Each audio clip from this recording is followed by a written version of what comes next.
الحمد للہ وحدہ والصلاة والسلام علی رسول اللہ اما بعد وأخرج الشيخان عن أبي هريرة رضي الله تعالى عنه قال قال رسول الله صلى الله عليه وسلم كلمتان حبيبتان إلى الرحمن خفيفتان على اللسان ثقيلتان في الميزان سبحان الله وبحمده سبحان الله العظيم.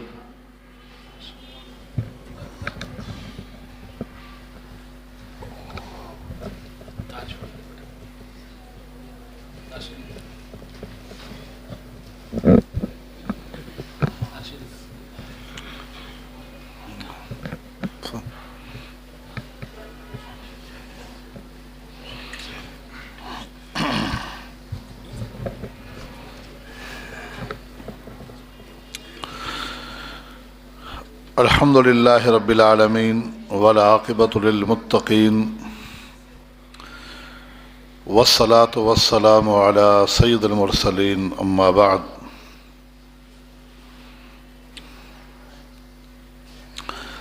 الحمدللہ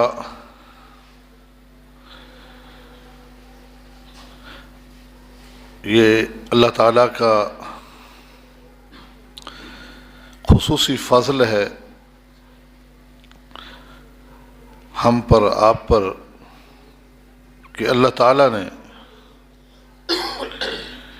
ہمیں اپنے اس دین حنیف کے ساتھ متعلق کیا ہے، جوڑ دیا ہے تعلیم و تعلم اور دعوت و تبلیغ کے حوالے سے. اللہ تعالیٰ کے حضور دعا گو ہوں کہ اللہ ہمیں ہر طرح کے فتنے، ہر طرح کے شر، آفت، ریا، دکھاوے سے محفوظ فرمائے، اور بالخصوص آپ کے لیے کہ اللہ تعالیٰ آپ لوگوں کو کامیابیوں سے ہمکنار فرمائے. جو کچھ آپ مشائخ سے سیکھ رہے ہیں بڑے ذوق اور جذبے کے ساتھ اللہ تعالیٰ سیکھنے کی توفیق بھی دے، محفوظ کرنے کی بھی اللہ تعالیٰ توفیق دے، سیکھیں، اس پر عمل کریں اور صحیح معنی ربانی عالم بن کر اللہ کے اس دین کو دوسروں تک بھی پہنچانے والے بنے. اس علم کا سیکھنا سکھانا آپ اساتذہ کرام سے سنتے اور پڑھتے رہتے ہیں کہ کتنا ہی اجر کی بات ہے، اور جو اس علم کے حصول کے لیے اللہ کے راستے میں نکلے ہیں، اللہ کی رضا کے لیے، اللہ کے ہاں ان کا کیا مقام اور کیا رتبہ ہے کہ دنیا کی ہر چیز جن کے لیے دعا مانگے اللہ کی رحمت کے فرشتے ان کے لیے پر بچھائیں. یہ معمولی شرف نہیں ہے.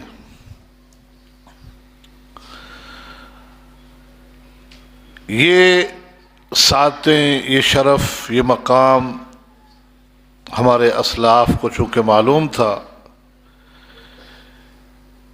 اسی وجہ سے انہوں نے اپنی زندگیاں اسی میں قیمتی بنائیں، اسی کے حصول میں، سیکھنے میں، سکھانے میں، پہنچانے میں. مختلف قرآن سے متعلق، حدیث سے متعلق جو مختلف علوم وابستہ ہیں، ان میں سے کوئی کسی علم کے ساتھ جڑا ہے، کوئی کسی کے ساتھ. یہ علم حدیث کی کتاب جو بحمد اللہ آج آپ مکمل کر رہے ہیں، جس کی تکمیل ہو رہی ہے، یہ بھی انہی کے اسی ذوق کا نتیجہ ہے. اور یہ قرون اولیٰ سے چلا آ رہا ہے. صحابہ کرام رضوان اللہ علیہم اجمعین میں اس کا ذوق، اس کی کئی مثالیں ہمارے سامنے آتی ہیں. امام بخاری رحمہ اللہ نے مناقب کے باب میں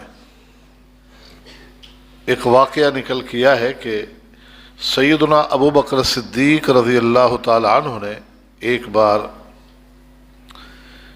صحابی رسول سیدنا عازب رضی اللہ تعالی عنہ سے پالان خریدا، اونٹ کا پالان خریدا، 13 درہم میں سودا ہوا۔ تو پھر سیدنا صدیق نے فرمایا عازب سے کہ اپنے بیٹے برا سے کہو کہ یہ پالان میرے گھر تک پہنچا دے۔ تو سیدنا عازب نے کیا فرمایا؟ کہتے ہیں لا حتی تحدثنا، آپ کے گھر تک ہم اپنے بیٹے کو بھیجیں گے، لیکن اس شرط پر کہ کچھ ہمیں حدیثیں سنائیں۔ یہ ہے ذوق، خاص طور پر وہ باتیں جو سفر ہجرت میں پیش آئیں وہ ہمیں آپ سنائیں۔ یہ دیکھیں صحابہ کرام رضوان اللہ علیہم اجمعین میں احادیث کے سماع کا کیا جذبہ اور ذوق ہے۔ پھر سیدنا صدیق نے پورا واقعہ سنایا ان کو۔ سیدنا عمران بن حسین رضی اللہ تعالی عنہ سے بھی امام بخاری رحمہ اللہ نے ہی دیگر کتب میں بھی یہ واقعہ منقول ہے۔ وہ فرماتے ہیں کہ میں اپنی اونٹنی پر سوار ہو کر آیا نبی علیہ السلام کی خدمت اقدس میں، مسجد میں۔ یہ بھی حصول علم کے لیے آئے ہوئے ہیں۔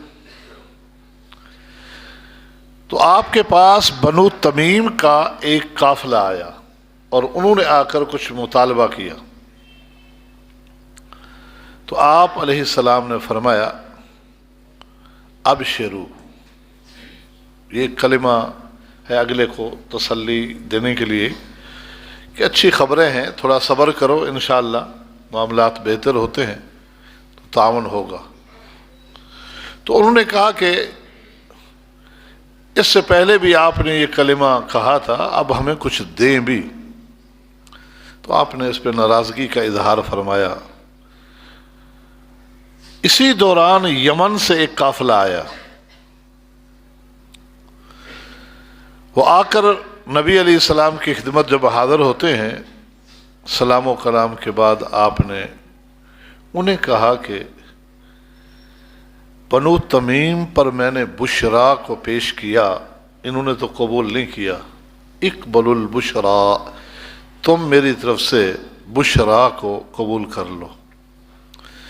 سیدنا عمران فرماتے ہیں انہوں نے کہا کہ اللہ کے نبی قد قبلنا، ہمیں قبول ہے آپ کی طرف سے بشرا، ویسے ہم آئے جو ہیں آپ کے پاس آپ سے کچھ دین سیکھنے ہیں، ہمیں دین بھی سکھائیے۔ تو سیدنا عمران فرماتے ہیں انہوں نے کچھ سوالات کرنا شروع کیے۔ تخلیق کائنات کے حوالے سے کچھ سوالات تھے۔ نبی علیہ الصلاۃ والسلام نے ان کو بتایا کہ اللہ تھا، کچھ نہ تھا،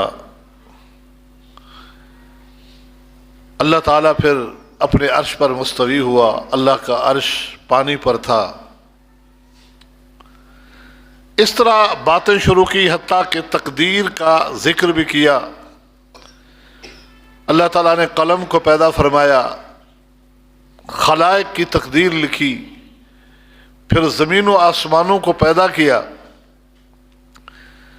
اسی دوران ایک شخص مسجد نبوی کے دروازے پر آ کر کہتا ہے عمران تمہاری اونٹنی بھاگ گئی ہے۔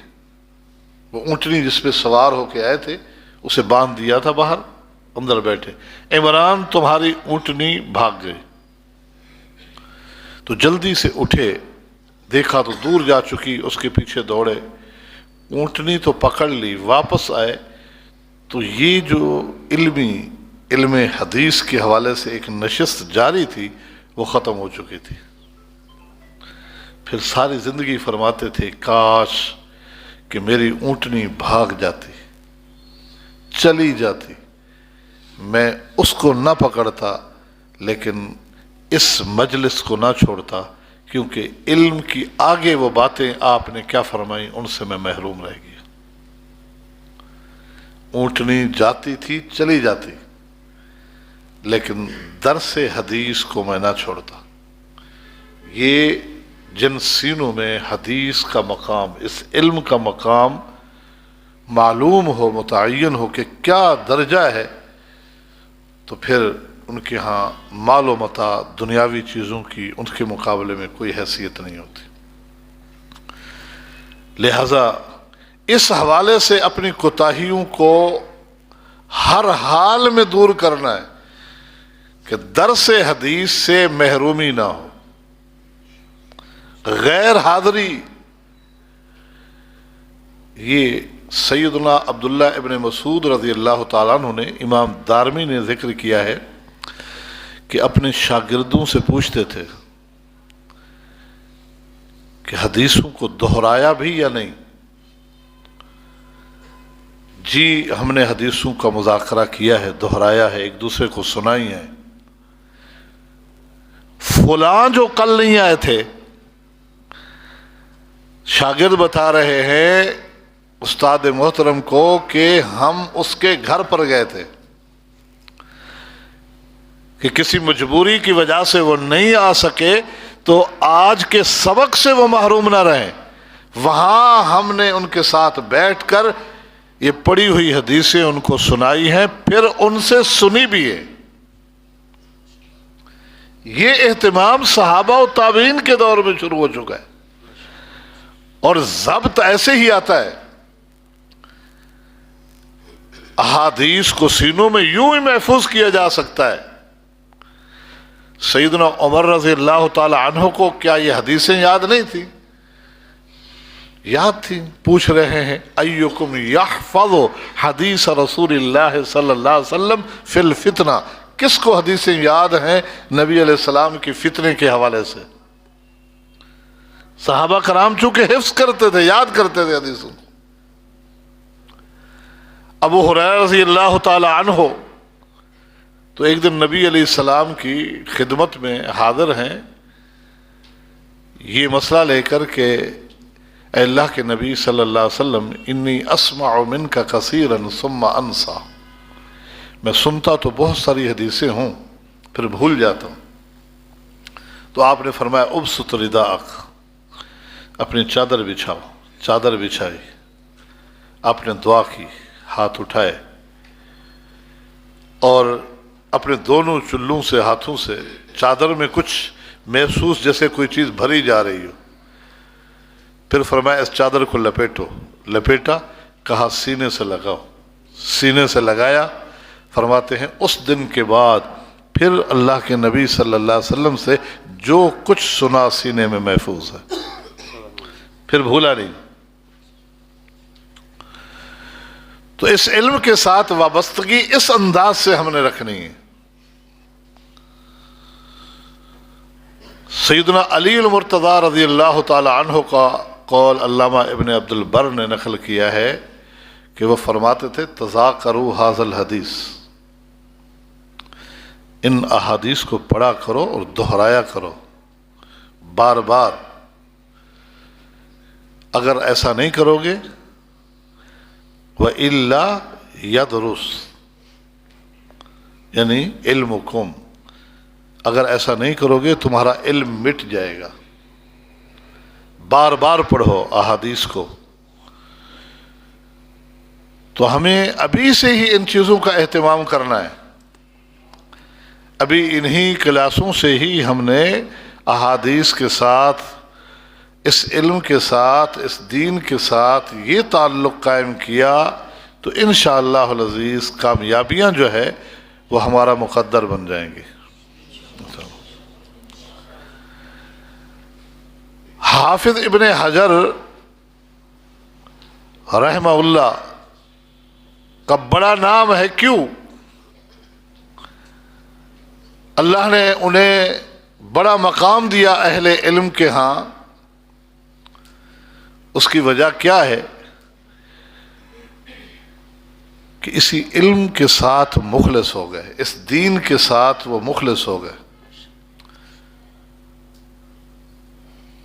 بلکہ اللہ تعالیٰ نے یہاں دیکھے کہ حافظ ابن حجر احمد بن علی بن محمد بن علی بن احمد ان کا نام ہے، لیکن مشہور ہیں ابن حجر کے حوالے سے۔ اہل علم نے یہ بات لکھی ہے کہ چونکہ آل حجر ایک قبیلہ ہے، اس کے ایک فرد ہیں، اور آل حجر علمی اعتبار سے بڑا شغف رکھنے والے تھے، تو اللہ تعالیٰ نے ان کے نام کے ساتھ ساتھ ان کے اس قبیلے کو بھی شہرت دے دی ہے، عزت دے دی کہ اس نام سے ابن حجر کے نام سے مشہور ہو گئے۔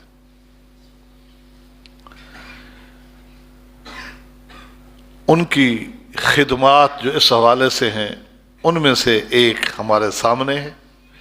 150 سے زائد لکھی کتابوں میں سے ایک تصنیف جلیل جو ہے یہ ہمارے سامنے ہے، بلوغ المرام، جس کی تکمیل کی ہے آپ لوگوں نے، جو کہ 358 یا 1569 احادیث کا مجموعہ بتائی گئی ہے۔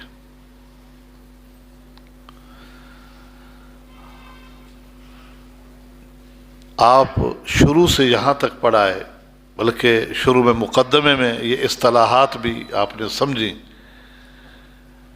کہ جب وہ متفقن علیہ کہتے ہیں تو کیا مقصود ہوتا ہے، رواہ الخمسہ کہتے ہیں تو کون مراد ہوتے ہیں، اربع کہیں تو کیا مقصود ہوتا ہے، کیونکہ ان کی یہاں درج شدہ احادیث ساری کی ساری سیاستہ اور مسند احمد سے لی گئی ہے۔ لیکن ایک انداز آپ نے ہر جگہ نوٹ کیا ہوگا کہ حدیث ذکر کرنے کے بعد متفقن علیہ، حدیث ذکر کرنے کے بعد رواہ الاربعہ یا خمسہ ثلاثہ،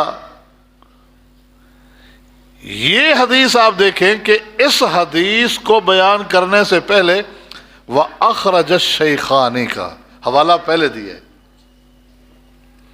بقیہ احادیث میں حوالہ بعد میں ہوتا ہے، یہاں حوالہ پہلے دیا ہے بخاری اور مسلم کا، تاکہ میری کتاب کی تکمیل جو ہو وہ اس کلمے پہ ہو، سبحان اللہ العظیم، متفقن علیہ پہ نہ ہو۔ حوالہ پہلے ہے اخرج الشیخان، شیخان سے مراد بخاری اور مسلم ہے۔ یہ کتاب الجامع میں سے باب الذکر، اذکار کا باب ہے۔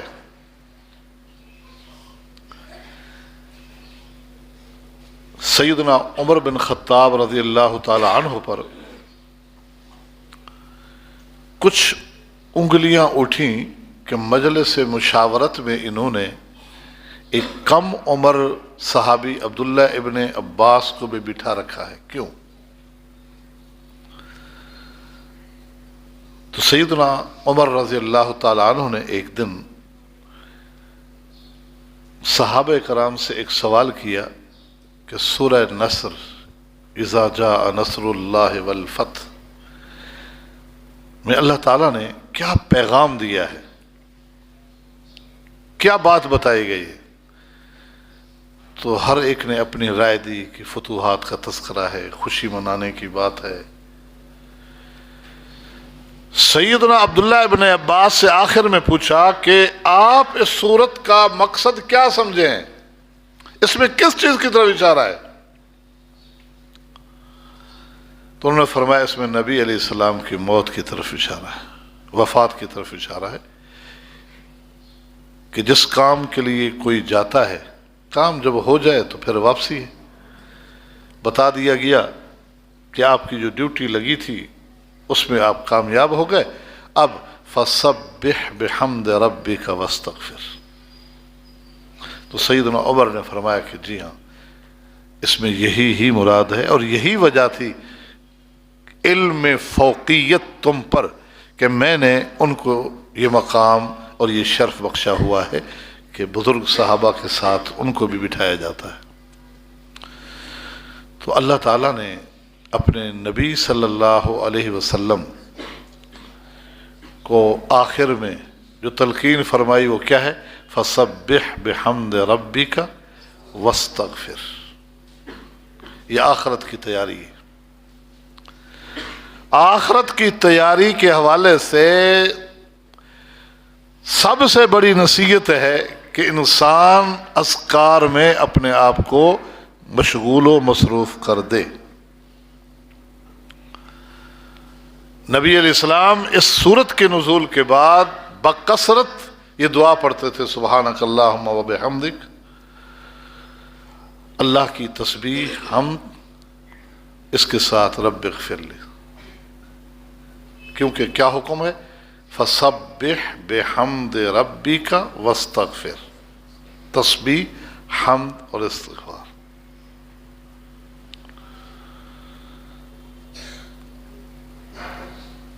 تو کتاب کی تکمیل اس نصیحت پر بھی ہو رہی ہے کہ اذکار کو لازم کریں۔ نبی علیہ الصلوۃ والسلام نے نصیحت فرمائی تھی کہ تمہاری زبان اللہ کے ذکر سے تر و تازہ رہے۔ اور ایک موقع پر آپ نے فرمایا الا انبئکم بخیر اعمالکم، میں تمہیں ایسا عمل بتاؤں جو تمہارے اعمال میں سب سے بہتر ہے۔ وَأَرْفَعِهَا فِي دَرَجَاتِكُمْ، درجات کو بلند کرنے کے اعتبار سے بھی سب سے اعلیٰ ترین عمل ہے۔ وَأَزْكَاهَا عِنْدَ مَلِيكِكُمْ، تمہارے خالق و مالک کے ہاں انتہائی پاکیزہ بھی ہے۔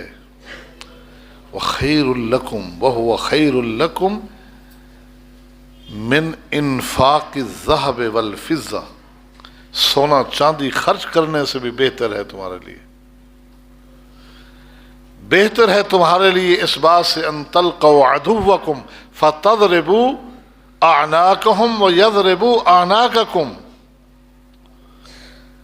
میدان جہاد میں دشمن کے آمنے سامنے آنا، دشمنوں کی کھوپڑیاں اللہ کے راستے میں اڑانا یا شہید ہو جانا، اس سے بھی تمہارے لیے بہتر ہو۔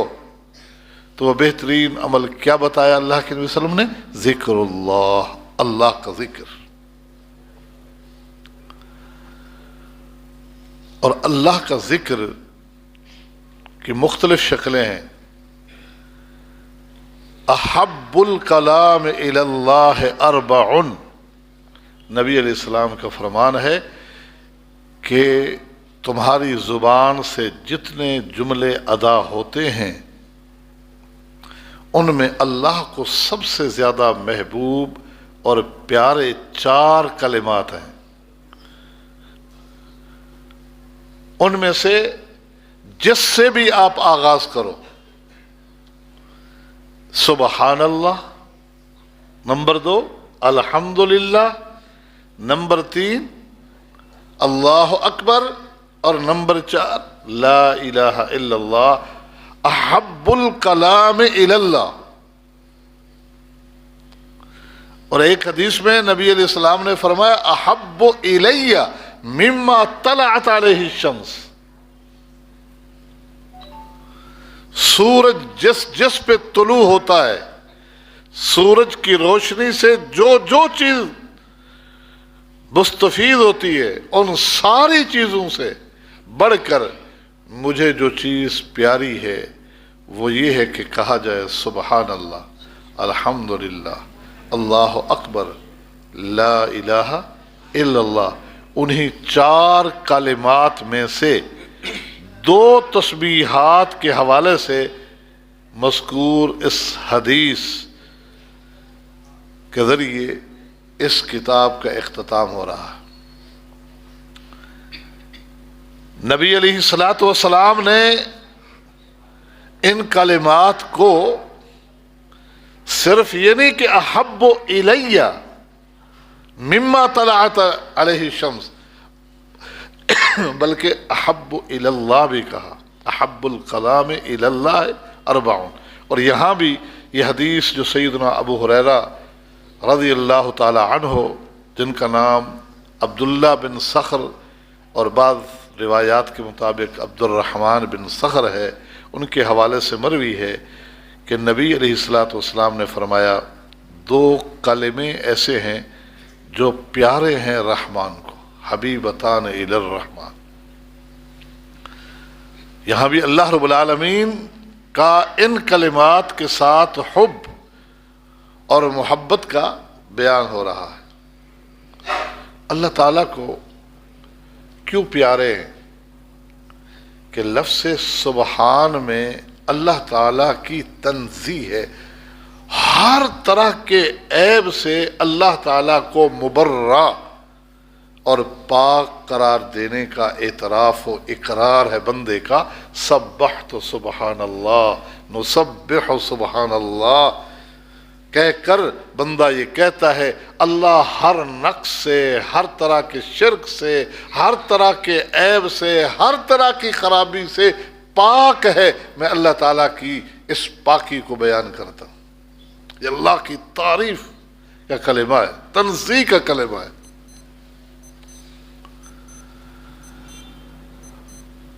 اور تنزیہ بھی کس انداز سے؟ اللہ کی حمد کے ساتھ۔ حمد اللہ تعالیٰ کی تعریف کا نام ہے، اللہ کی تعریف کرنا۔ تکبر کو اللہ تعالیٰ نے ہمارے اوپر حرام کر دیا۔ کیوں؟ اس لیے کہ تکبر اللہ کی صفت ہے، المتکبر ہے۔ ہر ایک کے لیے حرام نہیں، ہمارے لیے، مخلوق کے لیے حرام ہے۔ اللہ کی صفت ہے تکبر۔ کسی کی تعریف کی جائے نا تو وہ تھوڑا سا اس میں کبر آنے لگتا ہے، بڑے آنے لگتے ہیں۔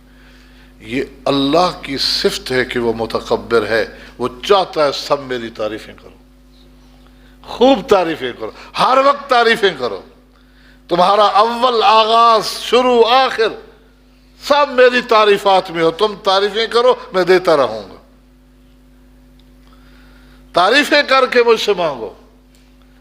یہ دنیا کے کچھ لوگ یہ انداز کیوں برا جانا جاتا ہے کہ کسی کی خوشامد کی جائے، تعریفیں کی جائے، پھر وہ ان کے ساتھ تعاون بھی کرتے ہیں؟ نہیں، ویسی للہ ہونا چاہیے، کیونکہ یہ انداز اللہ کا خود سکھایا ہے کہ تعریفیں کرو۔ بسم اللہ الرحمن الرحیم، الحمدللہ رب العالمین، الرحمن الرحیم، مالک یوم الدین، ایاک نعبد و ایاک نستعین۔ اب مانگو، خوب میری تعریفیں کرو، میری حمد بیان کرو۔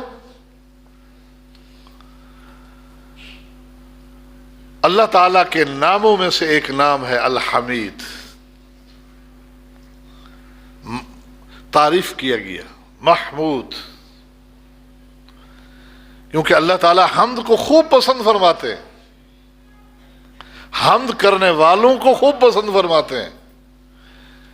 ہمارے نبی صلی اللہ علیہ وسلم کے 2 معروف نام جو ہے ان کا مادہ بھی حمد ہے، محمد یا احمد، اسی حمد سے۔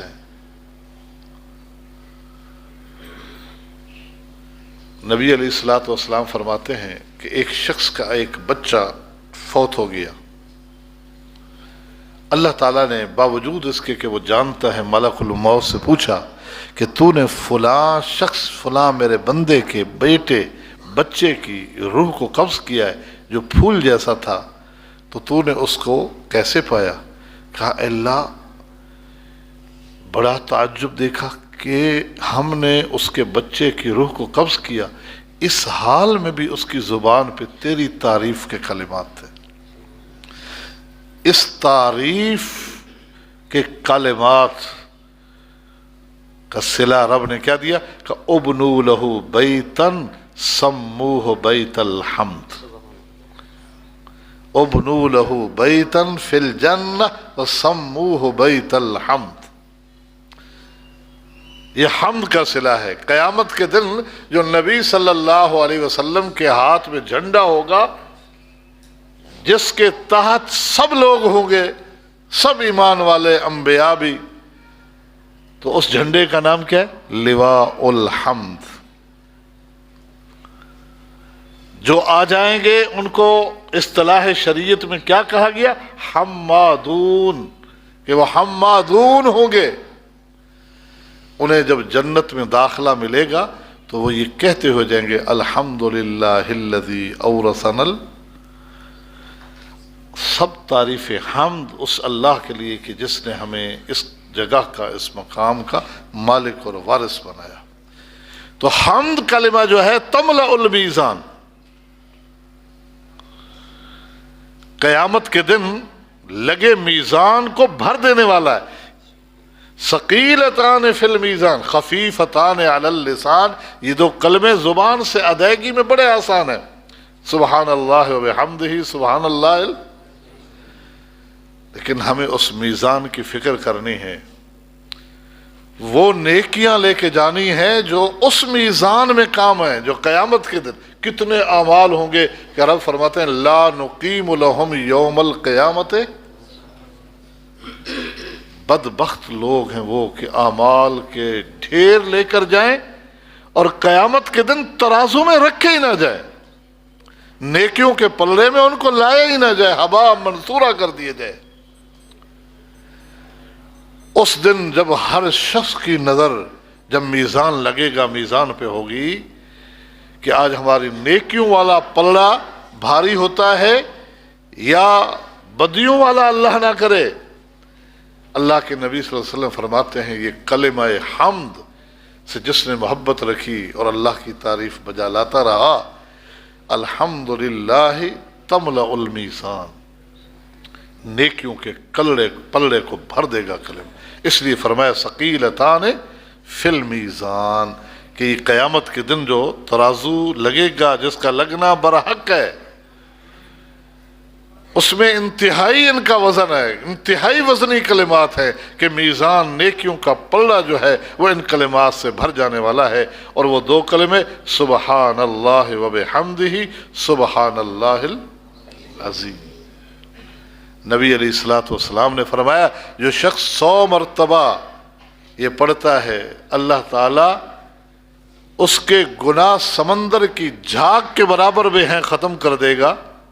قیامت کے دن سب سے بہتر حالت میں آئے گا، اس سے بہتر وہ تو آ سکتا ہے جو اس سے زیادہ یہ کلمات پڑھ کر آیا ہوگا۔